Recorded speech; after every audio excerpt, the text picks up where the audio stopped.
chances. They wouldn't give me the answers, so I gotta go out and get it. I'ma hold them all for ransom. This how I planned it. Did it right here where I'm standing. Came from the mud, they counted us out. Now we standing on the planet. They don't know just what to do with me. Promise this is nothing new to me. If you came in here to ruin me, hope you writing out a eulogy. I was tailor-made beautifully, you can never find two of me. Look how I'm shining. Cold turn into diamonds. I need a moment of silence. This is our moment. Always on the grind till the sun come on us. They can never control us. Running for the prize, raise high for the toast. This is our moment. This is our moment. This is our moment. This is our moment. This is our moment. Gladiator in this art of war. What you think that I've been fighting for? Got a cape on like a superhero. They rushing at me like a matador. Nah, I don't need your energy. I don't need the negativity. I'm just trying to bring my people up. Promise y'all I got the remedy. Straight to the roof, tell them we bringing the troops. We got a little surprise, you thinking that we ain't the truth. We give it 120, we never make an excuse. So go run and tell everybody doubting that we coming for you. This is our moment. Always on the grind till the sun come on us. They can never control us. Running for the prize, raise high for the toast. This is our moment. This is our moment. This is our moment. This is our moment. This is our moment.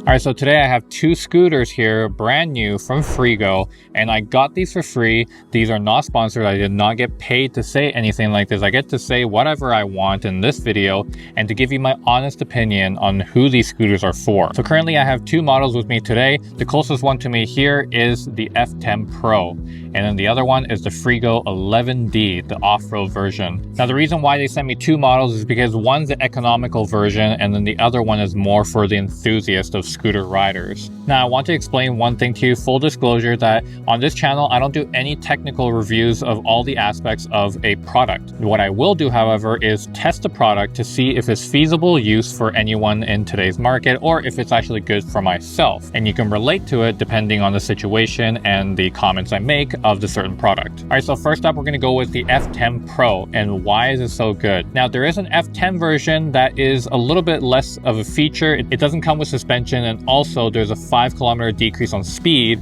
for the non-pro version. If you charge this thing 100%, the range is 35 to 40 kilometers. Now 35 kilometers is at full throttle on this thing. Now full throttle also means that it's on normal mode. So one, it comes with normal mode and sports mode.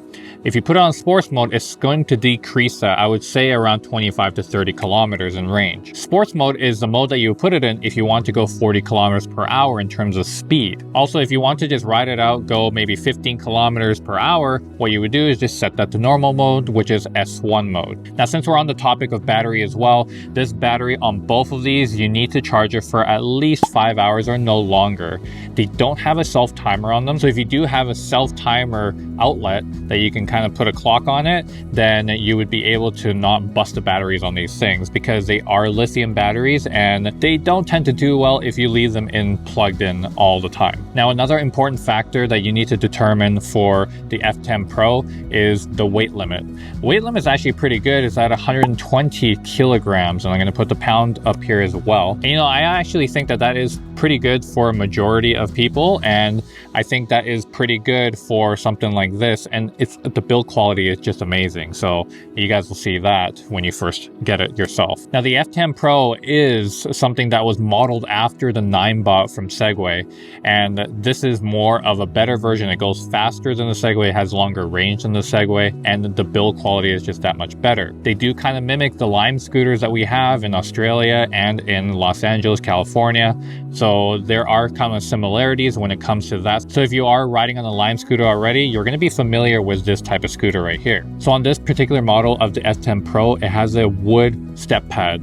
Now this is where the quality, I was like, wow, someone actually took the time to carve out the wood and put it on there and put an actual grip tape on there, so it's kind of like a skate deck. So I think that is really nice how the aesthetic comes with it, but I can't really say that for the 11D because that is supposed to be more for off-roading, and I'm going to come back to the 11D in just a moment. Now, the other feature of the F10 Pro is it only has front brakes, so it only has one brake lever, and that is for the front. Now, the front brakes are drum brakes, so they're not your disc brakes, and to replace it, you're going to have to get a whole new wheel. So anything on this particular scooter, it is replaceable with parts. Now, since we're on the topic of safety features on this particular scooter, I'm going to go over the headlights. The headlights do turn on. You just need to press the button on the handlebar, which has a little headlight marker on it, and then that will turn on the headlights. Now, also on the brake lever, you're going to find a little belt. That belt is a little bit stiff, I would say, if you are squeezing it, but it does actually make a little ring sound, and that does help if you are trying to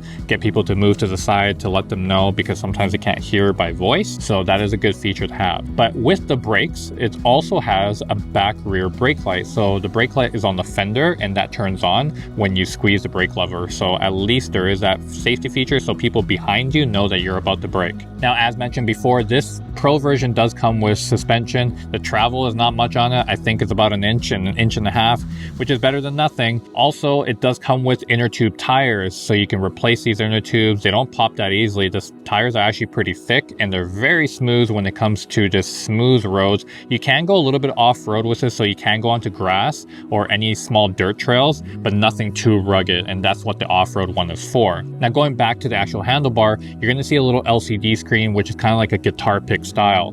Now, that LCD screen is bright, it's nice, you can see it at nighttime, you have no problem seeing it all. And finally, you have the throttle. The throttle is just a push down with your thumb, and it's pretty intuitive. It doesn't get stuck at all. So I found that Lime scooters, when I used to ride them, they do tend to get a little sticky, but this one is actually nice and smooth, so you can throttle up, throttle down, it doesn't really matter.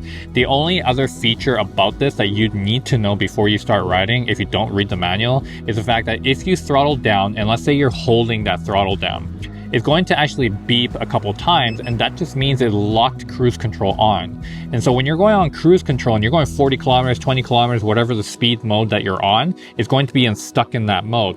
Now, I found out the way you disengage this mode is by actually pressing down really quickly onto the throttle, and that'll disengage it. Or you hit the brake a little bit, and then that'll disengage it as well. So just a little bit of a safety thing, because I can kind of see when people are just holding that thing down and all of a sudden it beeps.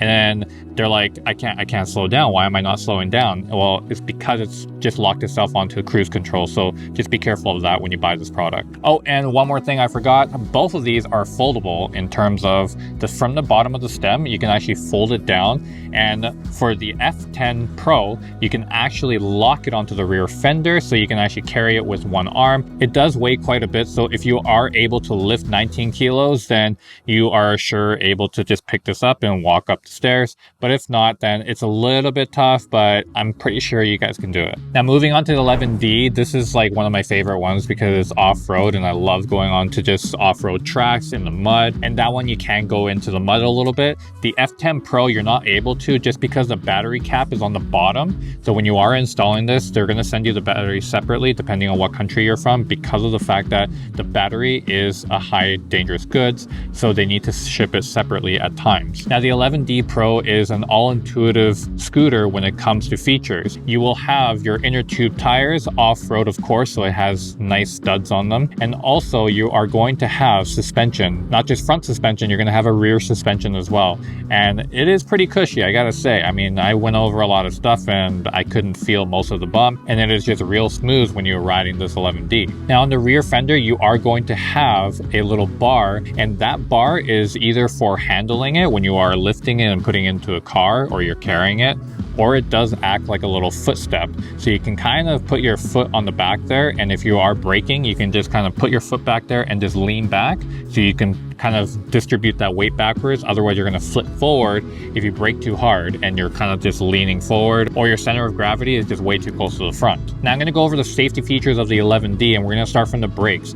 The brakes are dual mechanical disc brakes, so you're going to have two brake levers. You can adjust the tension of them, so if you want it to be loose or if you want it to be really strong, then you can adjust that depending on your liking. And moving up from that, just a little bit above the forks, you're going to have your little horn, and that horn is pretty loud. loud, I gotta say. I'll give you a little test sample right now.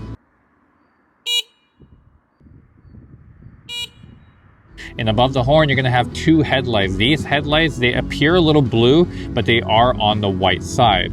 And so these are pretty bright. So if you want these on, I would actually highly recommend you to go to a wall and just adjust the light. Because if that light gets into someone's eyes and they're driving, you're in danger as well as them. So just, just do a little bit of adjustment. They're on these little bars that easily bend. So just, keep that in mind. Now, speaking of that bar that supports the actual headlights, be careful when you are packing this in your car, because let's say you have it upright and the actual scooter falls within your car, then that little bar bends really easily. So if your headlight hits the floor of the car, it can just bend it out of place. And while it took me a little bit to get it all straight again and mount it properly, the screws kind of got loose, so that's a little bit iffy. I wish they kind of had it hard mounted on the actual stem, so that would be maybe an upgrade in the future. I'm not 100% sure. Now, moving up from that, the stem itself has a telescopic adjustable handlebar, so you can adjust the height of the handlebar depending on your height or to your liking. Now, on the handlebars, there's multiple different features. For example, there is the button for the horn, and underneath that you are going to have the motor switch. Now again, I forgot to mention this before, that this is a dual motor. It puts out 2,000 watts of power, and that is pretty insane. Now when you have the two motors on, and there's different modes, there's 1, 2, and 3 right above the horn, and if you put that to 3, put dual motor on, and you put full throttle onto this thing, it will go 60 kilometers an hour, and that is pretty insanely fast, considering some of the places that I've been to is around 40 kilometers is kind of like the median speed. Yes, it is kind of small because of the cars are small here, but anyways, I digress. 60 kilometers is more than enough for anyone. Make sure you wear a helmet. I did the mistake of not wearing a helmet. Gladly I didn't fall, but anyways, that could be a safety issue if you don't wear a helmet for any of these. Now next up from the mode switch is the actual lights. The light switch is pretty easy. You just put it up for on and put it down for off. So that is pretty self-explanatory. We're going to move on to the LCD screen in the middle. The LCD screen in the middle, it does feel a little bit cheaper, and because it's bolted on and you can easily screw that off, I guess it's pretty good if you want to replace it. That's pretty good. The F10 Pro, you cannot replace it, so you're going to have to get the whole entire stem replaced. It's kind of like a give and take, but the 11D does feel a little bit cheaper. Now moving on to the right-hand side of the handlebar, you're going to have your throttle and your on and off button. So these are pretty self-explanatory as well. The handlebar grips are pretty nice on both of them. They're very comfortable, and both of the handlebar grips are replaceable on both scooters. Now this is not a feature, I would say, of the 11D, but it does come with these LED strip lights that go on the bottom that kind of look like neon lights on the car. So they actually only come on when you are turning your headlights on. So that's kind of the annoying part. So you can actually go ahead and unplug these if you really wanted to, because they have a separate wire for it to go into. But yeah, that's actually what it looks like. Maybe I'll just leave it on like that for the rest of the video here. And then actually I might as well just turn on this headlamp as well, just so you guys can see. You hear the beep right there, and hold that button and you're gonna have the light on. And there you go, you have both of them on. See, the one over here is a little bit bluer. I hope that shows up a little blue in the camera. And then this one is more of a white light at 5600, 5500 Kelvin. The one for the F10 Pro though, it's not as bright as it would be on the 11D, because the 11D is more for on-road and off-road. So you can go on the main road with them. The F10 Pro, you can go on the main road, but 40 kilometers for most places in the Western country is considered pretty slow. So just ride on the sidewalk at times if you're on a busy street. But otherwise, if you're on parks and stuff, the headlight should be enough for other people to at least see. For you to see, it could be a little bit dim. So maybe they can improve that on the next version with putting a brighter LED onto the headlamp. But otherwise, it's awesome. Now, I tested both of these scooters thoroughly and I love them. The only other thing that I want you to know is the F10 Pro doesn't really do well on really steep hills. The kilometer in terms of speed reduces significantly, almost about half. So I would say don't go up steep hills that is a lot more than maybe about 25 to 30 degrees, because that's when it gets a little bit too steep. But the 11D, man, you put that into full mode, it'll fly up 30 degree, 40 degree hills easy. Now, speaking of speed and going up hills, the 11D can pull a lot of torque. So if you are on the full speed mode, make sure you are leaning forward a little bit and then just pull slowly as possible because it's going to give you a little bit of a kick. And if you're leaning back, it could just kick you right off the scooter, and it's a little bit of a fall. I haven't had that yet because I was testing a little bit, but yeah, it does have a little bit of a kick. Now at this time, the price of both these scooters, the 11D goes for $12.99 US per scooter, and the F10 Pro goes for $8.99. Now these prices are subject to change per FREEGO, so if they are going to change it, they will change it without announcement. As of right now, those are the prices for these scooters. Alright guys, that's it for me today. Hopefully you guys like these scooters, and if you did like this video, smash the like button, and I'll see you guys on the next one, alright? Peace out.